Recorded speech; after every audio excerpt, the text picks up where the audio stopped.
over time your rotary cutting blade may dull, or you might accidentally hit a pin when cutting sometimes, and you'll need to change your blade.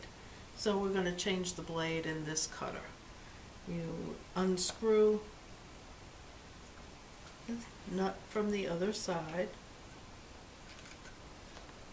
take the washer out, this mechanism comes out, the old blade drops out, you insert your new blade here, put the screw back,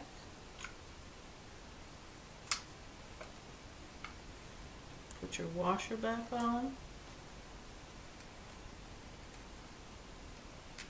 and fasten your nut back on.